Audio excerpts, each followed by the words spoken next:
Olá pessoal, tudo bem? Muito bem, seja bem-vindo. Vamos conversar um pouco sobre a importância e começar aqui um trajeto de leitura, a importância da leitura bíblica.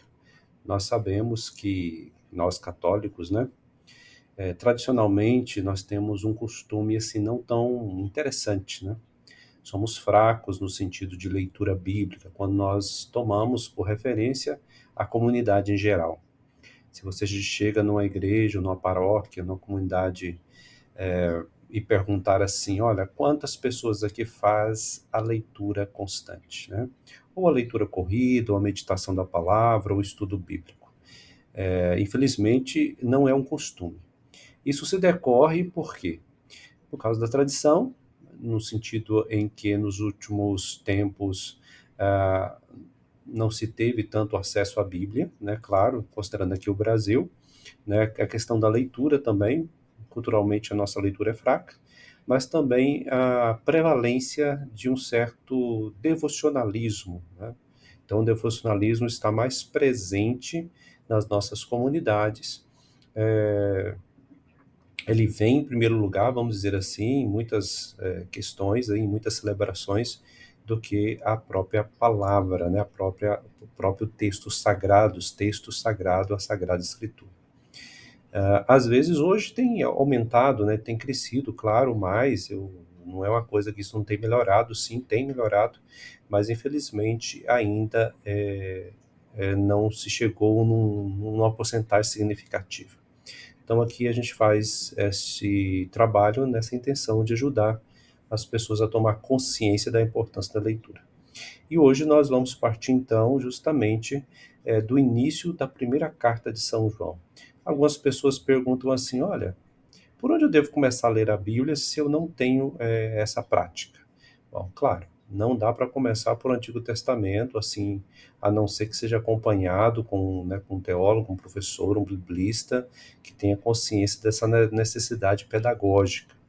Então, não dá para a gente simplesmente, não, pegue e tome, leia.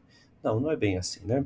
É claro, aqueles que já têm uma leitura, e se é seu caso, né, que bom, né, continue lendo, aprofundando, mas aqueles que têm pouca leitura ou nenhuma, precisa começar pelo Novo Testamento, o Evangelho de Marcos, ou aqui que é a nossa proposta, começar pela primeira carta de João, mas você pergunta assim, Frei, por que você vai começar a ler a Bíblia pela primeira carta de João?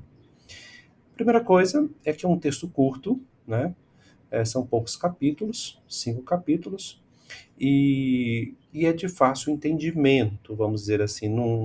De forma geral, não é uma coisa que nós precisamos, assim, um texto, uma coisa difícil, um texto que chega até nós, nossa, como se fosse um apocalipse, né?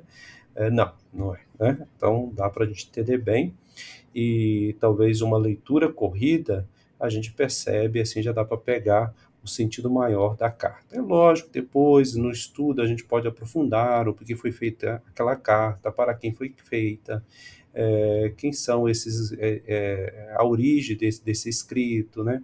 Quem, vamos dizer, quem ajudou a fazer esse escrito, etc. e tal. Mas não, o primeiro momento não é essa preocupação, né? Nós queremos ler essa Sagrada Escritura para aprofundar a espiritualidade, para ter diante de nós assim, uma proximidade maior de uma experiência, né, com Deus mesmo. Então, isso é o fundamental. Penso que se você perguntar a qualquer católico ou qualquer cristão, né, porque o que que você procura na Sagrada Escritura? Não é um livro enciclopédico, né? Ou seja, que a pessoa vai ali procurar, quer só procurar um conhecimento racional. Ela quer adentrar nesses textos como tratando textos sagrados, né? Muito bem, então vamos fazer essa pequena introdução. Vou olhar aqui para esse texto, né? Você pode me acompanhar e nós vamos ler junto, tá bom? Essa aqui é a introdução da carta de São João. Na sua Bíblia, seja pastoral, seja a, a de Jerusalém, seja do Peregrino, da Ave Maria, eu não sei se tem introdução, não me lembro. Mas a maioria das Bíblias tem uma introdução no início de cada livro, ou na maior parte deles, né? Tem uma introdução para ajudar você a entender esse livro. Então, peço que você agora atenção, vamos fazer nesse primeiro vídeo a introdução a esta carta. Uma introdução simples, pequena, tá? Mas eu peço que você seja constante, porque a tendência a desanimar é muito grande, porque nós estamos acostumados a vídeos explicativos, né, que tudo já vem mastigado. Devemos evitar isso, isso tem gerado muita fraqueza de espírito, né, de dedicação ao estudo da Sagrada Escritura. Então vamos ler essa introdução, eu vou conversando com vocês, né, realmente como no estudo, né?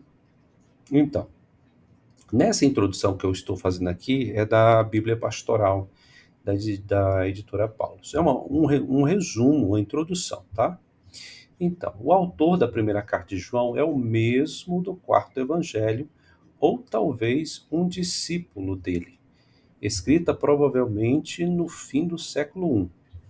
Atenção, escrita no fim do século I. Só para o seu conhecimento, o texto mais antigo do Novo Testamento é a primeira carta de Paulo aos Tessalonicenses, por volta de 53, 54, se eu não me engano aqui. Depois nós temos o Evangelho de Marcos, né? Dentre os evangelhos, o mais antigo de Marcos, então também nessa década de 50, provavelmente, né? E essa carta de João, ela está mais ao final do século. Então é um dos escritos mais tardios, né? Que nós temos na Sagrada Escritura. Por que é bom saber disso? É porque aqui já se constituiu uma tradição, por isso que a gente fala da tradição joanina, né? Então já tem um percurso que a comunidade já caminhou, né? Já tem um, já tem um andar, já tem um modo de ser e ela, vamos dizer, o autor fala de dentro desta comunidade. Era dirigida para quem? As comunidades cristãs da Ásia Menor, que passava por séria crise provocada por um grupo de dissidentes carismáticos. Então aqui, carismático, a gente tem nada a ver com a renovação carismática, tá? Esse aqui é no sentido, um grupo muito fervoroso. Aqui o fervoroso não estou falando no sentido positivo, né? Mas estou dizendo que eles tinham tinha gana, tinha força, né? No meio dessa comunidade, tá? Então essa carta, ela tem um objetivo, tem uma direção e tem um objetivo, né? Alertar essas comunidades sobre esses cismáticos, né? Esses que procuram a divisão, né? Procuram propor um outro evangelho. Esses propunham uma doutrina gnóstica. Gnosticismo, então, esse grupo já havia vários grupos que se envolviam a tradições filosóficas ou mesmo misturava com outras práticas religiosas. Eles prezavam muito o conhecimento, né, o conhecer filosófico, simplesmente, vamos dizer assim, mais dessa sabedoria conquistada pelo ser humano, né, esse saber humano. E aí, tanto Paulo também combateu essas sabedorias, né, vamos dizer, de comunidades, mas principalmente a tradição joanina, que já vai lidar de forma mais acentuada com esses grupos dentro do cristianismo, que vão se enraizar aí. E eles prezavam muito como se fosse um grupo meio eleito, assim, sabe? Nós somos conhecedores, nós que sabemos, né? Esse negócio é um perigo, né? Porque a tradição cristã é clara, né? É a graça de Deus, é por gratuidade, é a graça de Deus que vem ao nosso socorro, e não, né, a produção, nós produzimos, né, essa graça. Que afirmava que o homem se salva graças a um conhecimento religioso especial e pessoal. Eles negavam que Jesus era o Messias e se gloriavam de conhecer a Deus, de amá-lo e de estar em íntima união com ele, né? Ou seja, se arrogavam detentores do saber, né? Então você imagina aí só a situação.